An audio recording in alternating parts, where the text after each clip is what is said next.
歡迎嚟到享樂空間嘅 podcast 啦！今日好開心邀請到漁民會嘅負責人同埋創辦人清言。咁你不如又介紹下自己。Hello，大家好，我係清言啊，我係嚟自漁民會嘅。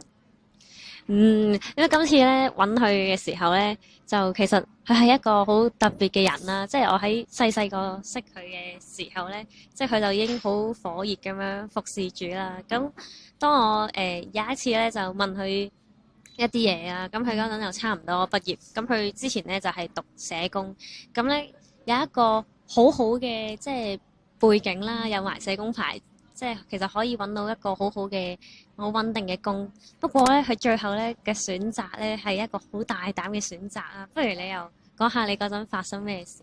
係啊係啊，咁就其實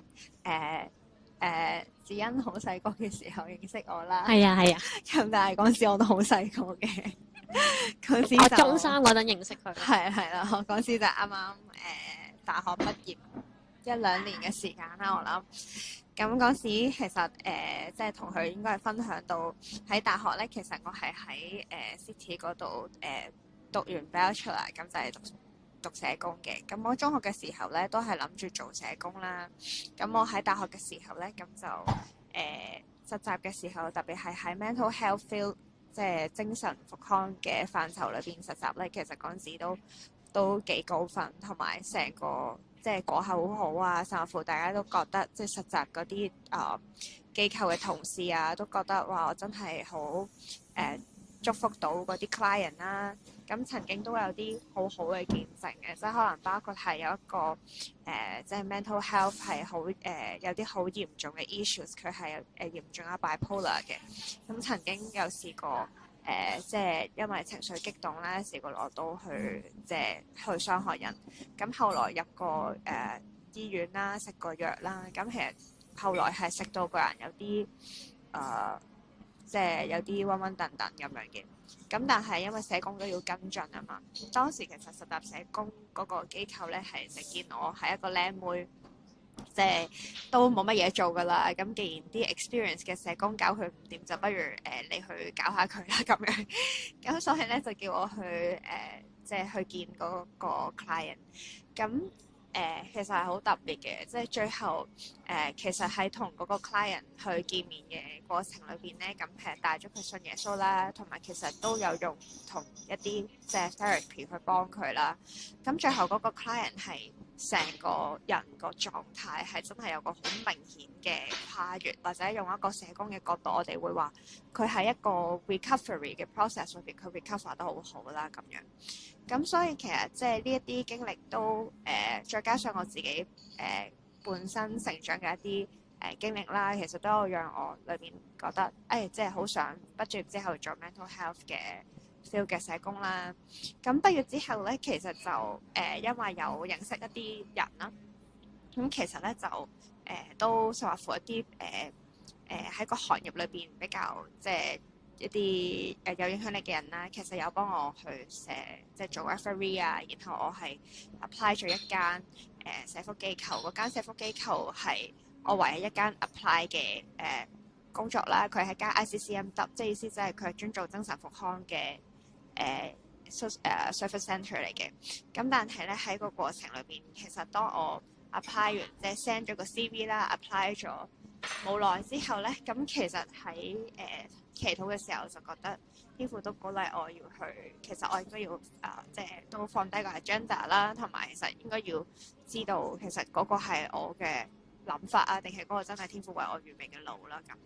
咁所以其實我當時就同主祈禱啦，就 OK，like 即係1個月啦。咁我即管睇下呢1個月裏邊其實即係成個 interview 啊，或者即係成個過程係點啦咁最後其實喺 before 呢個月完結之前咧，其實喺某一場嘅即係基督教嘅特會裏邊咧，突然之間咧係喺我一個對我嚟講毫無預警嘅情況下咧，咁突然間就即係聽到神同我講用一節我好熟悉嘅經文去同我講，佢就話你如果唔去即係你唔去背起你嘅十字架嘅話咧，其實你係冇辦法去跟從我嘅。咁嚟自路加福音嘅啲節經文其實比較講到你背起你嘅十字架，你就應該要撇棄 A B C D E F G 咁樣啦，即係房屋啊、家人啊、田產啊，blah blah，咁咪就唔能夠跟隨神。咁對於我嚟講，嗰刻我係覺得第一下好 shock 嘅，因為我當時係即係我係升 Year One 嘅暑假去經歷神，跟住我開始喺自己嘅舞會裏邊即係帶下組啊，做下唔同崗位嘅服侍咁樣啦。咁我嗰時聽到神咁講好 shock 啦，因為我覺得我禮拜六日都喺教會服侍喎。咁我點解我會可以即係有啲咩會令到神覺得我其實唔能夠去跟隨佢咧？咁我真係好震驚。然後我就在祈禱嘅時候咧，神就同我講體面呢兩個字，即係體育嘅體，面子嘅面。咁體面呢兩個字咧，其實我第一下係反應唔切。不過當我再深思嘅時候咧，其實我裏邊發現，Oh no！我諗我大約意會到，即係喺禱告裏邊聖靈佢去光照我體面呢個部分係乜嘢嚟嘅。其實呢個係嚟自我嘅原生家庭啦。咁即係特別我爸爸係做生意嘅，所以其實喺我哋成長裏邊咧，即係我哋嘅 job title 係啲乜嘢啊，或者係我哋嘅人工有幾多咧，其實係對我哋嘅屋企係有好大嘅影響。即係嗰個影響唔係講緊影響屋企嘅經濟狀況，即係我父母係唔需要我養佢嘅，但係嗰個影響咧係其實好直接同埋好坦誠咁樣講咧。其實呢個影響咧係會影響我喺屋企裏邊嘅地位啊。地位嘅意思係，即係我爸爸係會有幾愛我啦，即係我喺屋企裏邊講嘅嘢夠唔夠大聲啦，有冇人聽啦？咁其實即係當神要我放低體面呢個字嘅時候，對我嚟講咧，其實神係要我放低即係爸爸對我嘅期望同埋即係好大嘅期待啦咁樣。咁特別即係喺我大約喺 Year 3、Year 4嘅時候，因為嗰時即係 GPA 即係越嚟越好啦。咁後來我去咗一間即係比較出名嘅，即係我係 through 一啲要去競爭而換嚟嘅一啲嘅program 啦。咁我去咗一間比較出名嘅學府，然後我喺嗰間學府嗰度即係做 exchange 啦，然後攞咗一個 scholarship。咁 after that 咧，其實我爸爸係對我係好高期望，咁甚至乎佢係已經幫我諗住即係又要鋪路俾我讀大學啊，sorry，鋪路俾我入去一間好嘅即係機構裏邊去做一份高人工嘅工啊。咁我唔單止已經 turn down 咗呢個 offer，咁我當時即係都會覺得，如果神嚟挑戰我，要放低埋呢一份即係 ICCMW 嘅呢一個即係 job application 咧，其實我係覺得我玩完嘅，即係我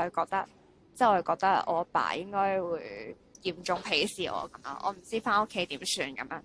但係我喺裏邊好體會係神係真係好清晰挑戰我，係我唔可以愛我爸爸對我嘅期待，我唔可以用錢去即係用我揾嘅錢去換我爸即係對我嘅愛撒付，用呢樣嘢係定價高過神對我嘅心意咯。咁所以我嗰時就喊爆啦，即係嗰一個喺個特會嘅呢一個同神嘅 encounter，即係我當時嚟嘅真係喊爆咗。咁喺個喊爆嘅裏邊咧，咁我自己都喊到韓服啦。最後當然都係咁樣，呢啲故事通常都係咁，係咪？咁啊喊到就最後係韓服啦。咁我就同神講好啦，即係我唔知道最後係點，但係我即係 lay down 我所有嘅 agenda 啦。咁即係由你去決定啦，咁樣即係我唔去自己話事，我自己嗰條。即係畢業嘅人工啊，或者係人哋覺得我嘅 career path，或者我自己覺得我嘅 career path 係點，我都 lay down 啦咁樣。咁我想即係講個故事落去之前咧，我想 elaborate 少少咧，對我當時係好難，因為我其實已經貼埋心水做 mental health field 嘅社工。喺 mental health field 裏邊咧，我哋成日都會用一本工具書嘅，去幫人 diagnose 佢係有啲咩 DSM-5 係，我係研究，我係直頭係研究咗好耐成本 DSM-5，佢佢有啲咩要改進嘅地方啊，有啲咩即係作為一個即係跟隨主嘅人，其實佢有啲咩合乎真理，有啲咩唔合乎真理啦。我成個 year four 都喺度研究我本 DSM-5，但係所以係好難好難啊，對我嚟講。咁但係即係當我擺低咗降服祈禱啦，決定 surrender 之後，其實大約係喺3日內咯。咁我就收到就係一個福音機構嘅邀請啦。其實係佢嗰個機構嘅負責人第3次邀請我，即係當時已經係第3次邀請我去入去嗰個機構嗰度做同工啦。咁其實冇啊，我點解頭2次會 reject 咧？我基本上都係因為錢嘅問題，所以我頭2次係 reject 嘅。即係佢哋嘅 vision 係好 agree 啦，叫我做嘅嘢都好 agree，但係錢呢間嘢我就覺得唔好搞我啦咁樣。咁同埋真係 job title 都係另一樣嘢啦咁樣。咁所以但係冇啊，因為真係祈咗禱擺低咗3日內就收到啦，所以我最後就決定係即係 take up佢哋嗰個邀請啦，咁就 receive 咗嗰個 offer，咁就開始咗喺嗰度做我第一份工咯。其實真係好唔容易咯，因為本身你係即係中學嘅時候已經諗住跌埋鬆水咧，就係做社工啊，然後咧到去你大學嘅時候，即係個 GPA 啊又拎到獎學金啊，然後實習個機構又咁賞識嘅時候，再加埋即係有一啲 network 嘅時候，其實基本上我係畢業即係揸住個牌就已經可以揾到一份好好嘅工啦。最後即係你竟然去即係放低所有嘅嘢啦，即係放低你嘅 title 啊，放低你嗰個即係 salary 啊，其實都真係好唔容易嘅決定咯。即係就好似即係我啱啱1年前畢業啦，我都會諗好多嘢，究竟即係我哋要揾啲咩工啊，個 salary 點啊，乜，所以我都覺得哇，其實你呢個決定對一啲特別即係 fresh grad 嚟講嘅人，其實應該都好鼓勵到佢哋究竟點行咯條路。有時即係屋企或者社會要求我哋要咁行，但係其實去翻可能神嗰個位置咧，其實佢有一個更好嘅 way 咯。咁我又想問下你啦，其實你咁樣去即係做呢個決定啦，其實你之後應該都有好多唔同嘅轉變啦。例如我知道你有可能曾經有自籌薪金過啦，咁而家又即係出嚟起咗一個公司漁民會去，即係都係服侍一啲主，即係服侍主嘅時候，其實你嗰個困難喺唔喺度咧？因為都仲要面對屋企啊各樣嘢。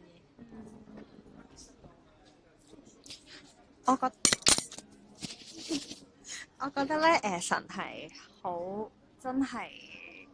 即係佢嘅計劃係有少少 beyond 咗我哋嘅想像嘅。咁我好坦白講咧，頭2年當我做即係福音機構啦嘅時候，其實頭2年咁樣去服侍神咧，我屋企人係好唔慣嘅。特別我係信一代嘅，我爸爸係仲未信主啦咁樣。咁所以嗰陣時其實佢哋係對於我嘅人工咧，佢簡直係覺得低到冇得再低。佢覺得我係咪黐咗線啊咁樣？咁係啊，咁但係其實神好奇妙，因為一方面其實當佢即係仲要由做咗2年零3個月之後，其實都繼續跟隨主啦，繼續每一個階段都學習，即係去祈禱去問主佢想我做乜，我先去行啦咁。咁去到完咗2年零3個月喺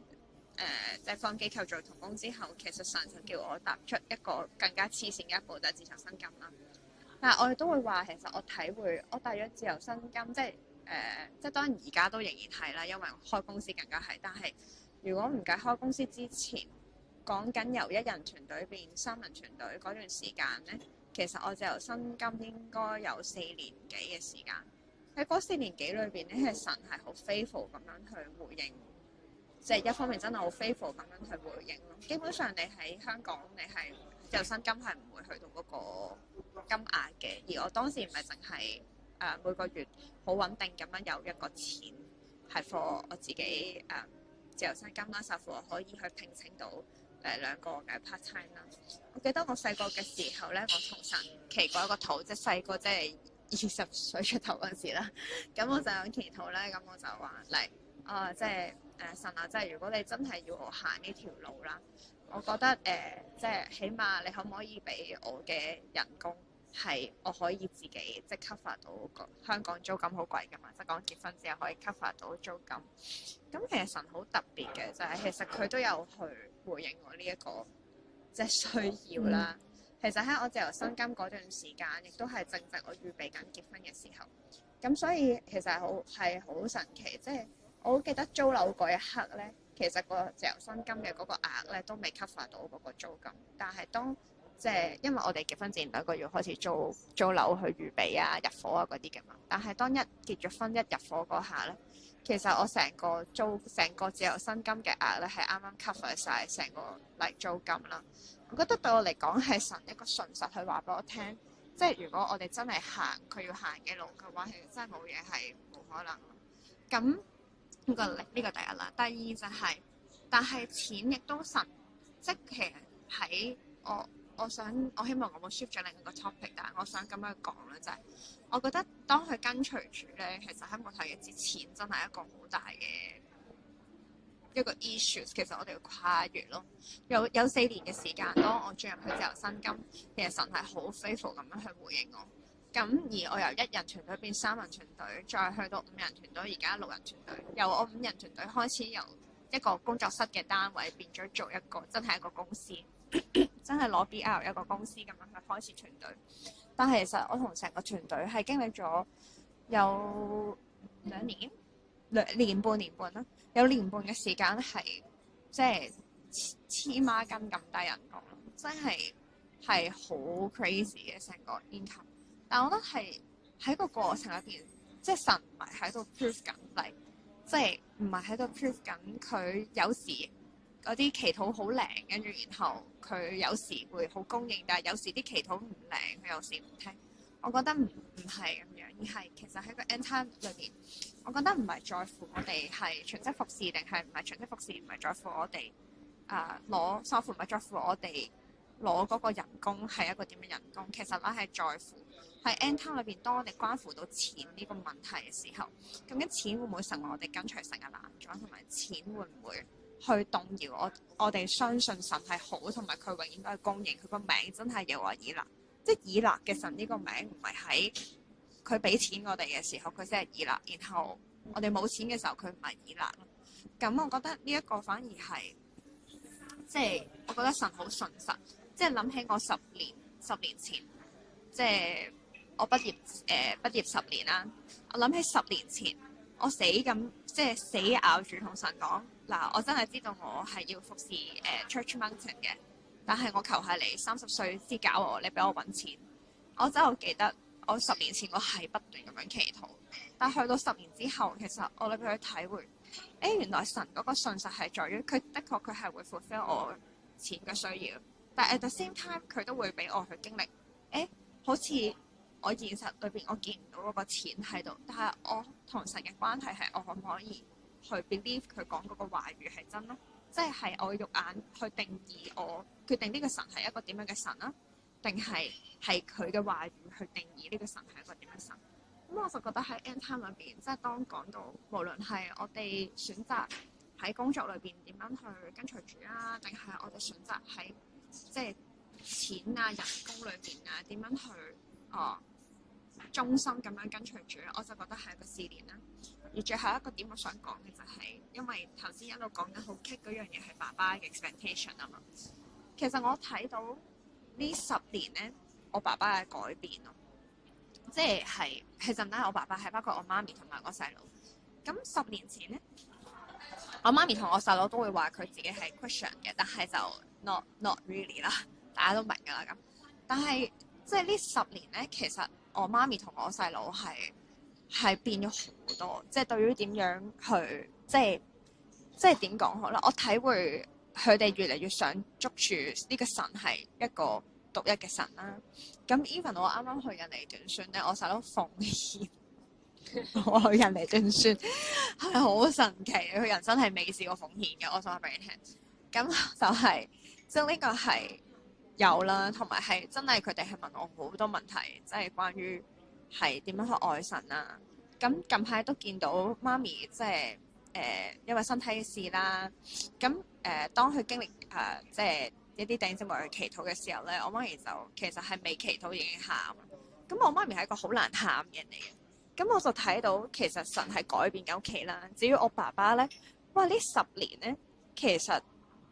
即係佢簡單啲嚟講就係、即係由一個佢覺得佢個女不知所謂咁樣啦，揀咗自己行嘅路啦，去到呢10年其實好大改變，包括神教我點樣做一個女，神都教佢點樣做一個爸爸。咁我會話，即係呢刻我爸爸都未信嘅，但係我會話，我都呢3-4年我都係幾清晰咁樣感覺到我爸好 proud of 我做緊嘅嘢咯，係。而佢係 never ever 再去 stop 我或者想逼我要跟佢嗰條路行啦。咁我覺得係呢個係好神奇，即係神喺我父母生命裏邊做嘅事咯。咁即係我覺得你嘅分享真係好，即係激勵我哋咯。即係其實好多人其實可能心裏邊都知道啊，其實我都要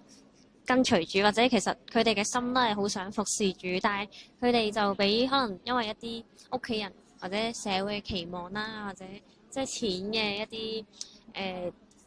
引誘，又唔係引誘嘅，未必即係可能淨係好想得到嗰個錢嘅時候，佢哋就會不斷埋頭苦幹去工作，而做下做下，其實佢哋都好似 lost 咗咁。即係我就會覺得，唉，即係好難咯。雖然跟隨主，但其實當你真係決定去即係跟住主嘅時候，佢嗰個 blessing 或者佢嗰個應許係真係會實踐喺我哋嗰個範疇之中，甚至係即係祝福埋我哋嘅屋企人啦。咁我都諗起，即係其實成立享留空間咧，其實個意思就係，因為我呢幾年都見到好多人其實就係好 lost，咁好少人去響應到上帝嘅呼召啦，所以我就覺得今次揾青年嚟分享佢嗰個嘅經歷咧，就係希望都將呢一個經歷都激勵到大家，即係希望可能我哋都係迷失咗嗰個羊啦，希望都我哋能夠再次係去翻上帝度響應翻佢俾我哋嘅呼召同埋命定啦。咁今日好開心，即係邀請到粵文會嘅創辦人同埋負責人青年嚟分享啦。咁如果日後大家想再揾佢嚟分享，就記得話我哋知啦。好啦，拜拜。拜拜。